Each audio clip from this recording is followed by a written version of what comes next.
Three, two, one. Hey, internet friend, this is MagicBrad. Dun dun dun. So here we go. I'm going to talk about money, and the money thing I'm going to talk about is Andrew Yang and his Freedom Dividend, or it's also called UBI, or Universal Base Income. Some people are for it, some people are against it.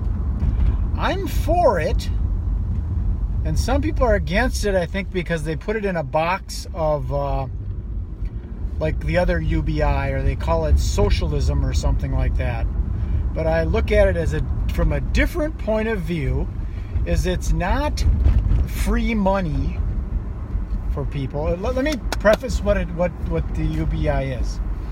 The Freedom Dividend. It's basically $1,000 per month that the United States of America will give to its citizens. You have to be a United States citizen, over age 18 or over, and you need to be law-abiding and legal United States citizen. So $1,000 every month. Now some people say, oh, free money, you're going to get a bunch of fat people sitting on a couch eating Doritos, and they won't work, they'll just sit at home and spend their $1,000.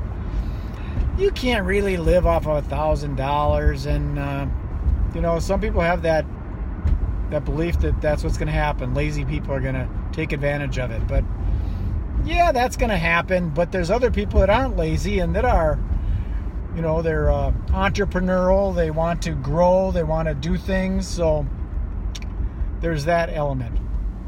Anyways, aside from the money that people get, I'm looking at this also as a method of distributing currency in the United States.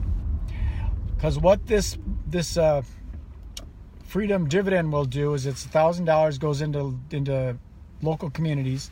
It comes from a value-added tax, which is a small sliver of money that comes from all the Amazon sales, all the Google ads, the Facebook ads, or I think it should also be applied to even like sports teams, all these athletes that make all this money and then they open restaurants, or they invest it, or start clotheslines, apparel lines and all that stuff. But it's all business, all Starbucks sales, every Uber drive, every robotic truck mile. That's the way Andrew puts it, Andrew Yang. So all this money is going to get goes back into the United States citizens. So it'll go into local communities, both rural and urban cities. So if there's any of these cities that are struggling and it's hard for people to make a living, that will infuse that money back into that community, and the small businesses in that community will prosper.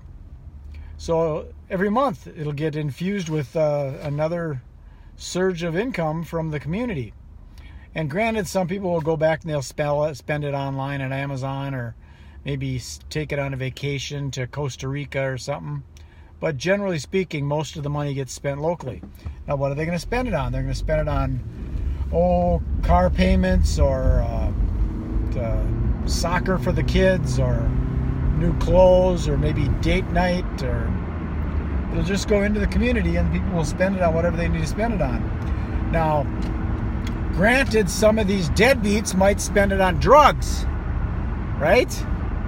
Well, that's not so good, but the drug dealer is probably local in that community, and the drug dealer is going to spend it on tennis shoes, or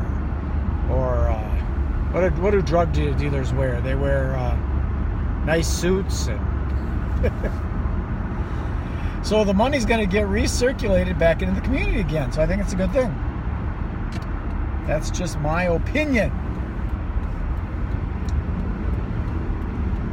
So some people are for it, some people are against it. I think it's a good idea, in that it's going to be, because it's going to happen. The way that the money is going these days, there's exorbitant prices on things. They just raised the rent at our apartment. And there is no UBI, because that's another complaint that some people say. If people are getting $1,000, everybody's going to raise rent.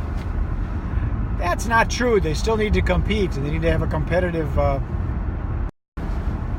Some of the stuff that people say just isn't true. They say things and it's just not valid. And a sidebar is, some of the people that are negative, all they can think of is the reasons why it won't work. They keep on bringing up reasons why it won't work, but they never have solutions of why it might work. So they say that you can't solve a problem with the same mind that created it.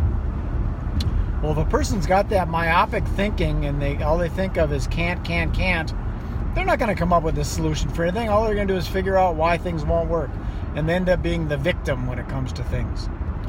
So anyways, that's my story, Morning Glory. I'm going to sign this one off and beam it up to YouTube, and you can watch it on YouTube. I hope you enjoyed what I have to say. If you agree with some of the things I say, or if you don't agree, make some comments below, and please share this out. Much appreciated. Press that subscribe button and you'll hear more from me, Magic Brad, the man, the myth, the legend. Okay, see ya. Be well. Bye.